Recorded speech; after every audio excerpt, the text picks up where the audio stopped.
की व्रत कथा।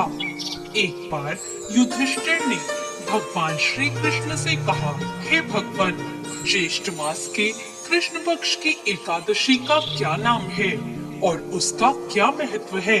कृपा करके मुझे बताइए। भगवान श्री कृष्ण ने कहा, ज्येष्ठ मास की कृष्ण पक्ष की एकादशी अपरा कहलाती है। इस एकादशी के दिन व्रत करने से दूसरों की निंदा, भूत योनि और ब्रह्म हत्या आदि पापों से मुक्ति मिल जाती है। अपरा एकादशी अपार शब्द से बना है। अपार शब्द का अर्थ है अनंत, अर्थात जिसकी कोई सीमा ना हो। इस व्रत को करने का अपार महत्व है, इसलिए इसका नाम अपरा एकादशी है। इस एकादशी को अचला एकादशी के नाम से भी जाना जाता है। यह एकादशी पुण्य देने वाली कही गई है।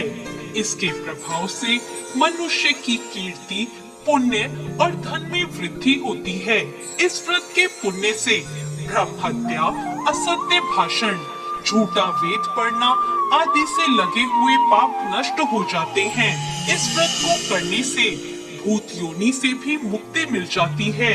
जो क्षत्रिय युद्ध से भाग जाते हैं वो नरकगामी होते हैं, यानी वो नरक में जाते हैं। परंतु अपरा एकादशी का व्रत करने से उन्हें भी स्वर्ग की प्राप्ति होती है। जो शिष्य गुरु से शिक्षा ग्रहण करने के बाद उनकी निंदा करते हैं वो अवश्य ही नरक में जाते हैं, मगर अपरा एकादशी का व्रत करने से वो भी इस पाप से मुक्त हो जाते हैं। जो फल तीनों पुष्करों में कार्तिक पूर्णिमा को स्नान करने से या गंगा के तट पर पितरों को पिंडदान करने से प्राप्त होता है, वही पुण्य अपरा एकादशी का व्रत करने से प्राप्त हो जाता है। अपरा एकादशी का यह व्रत पाप रूपी वृक्ष को काटने के लिए कुल्हाड़ी के समान है। अपरा एकादशी का व्रत और भगवान विष्णु का पूजन करने से मनुष्य सब पापों से छूटकर विष्णु लोक को जाता है। अपरा एकादशी की कथा के अनुसार प्राचीन काल में महिध्वज नाम का एक धर्मात्मा राजा रहा करता था। उसका छोटा भाई वज्रध्वज बहुत ही क्रूर, अधर्मी और अन्यायी था। वह अपने बड़े भाई से द्वेष रखता था।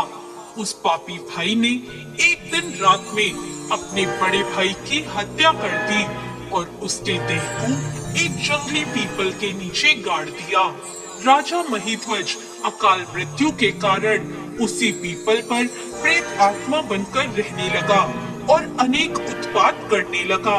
एक दिन अचानक धौम्य नामक एक ऋषि उधर से गुजर रहे थे। उन्होंने उस प्रेत को देखा और फिर अपने तपोबल से उसके अतीत को जान लिया। उन्होंने अपने तपोबल से उस प्रेत के उत्पात का कारण समझ लिया। धौम्य ऋषि ने प्रसन्न होकर उस प्रेत को पीपल के पेड़ से उतारा और उसको परलोक विद्या का उपदेश दिया।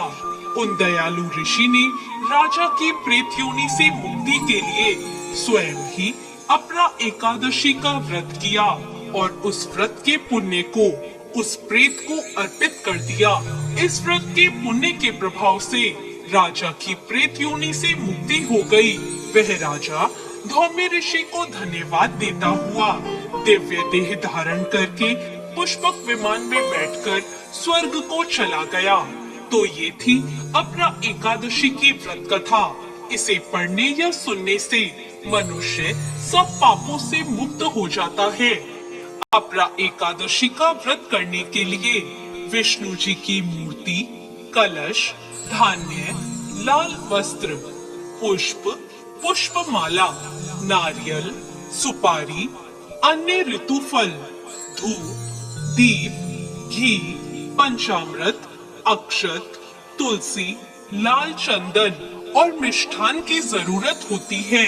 जो व्यक्ति अपना एकादशी का व्रत करना चाहता है उसे दशमी के दिन शाम में सूर्यास्त के बाद भोजन नहीं करना चाहिए।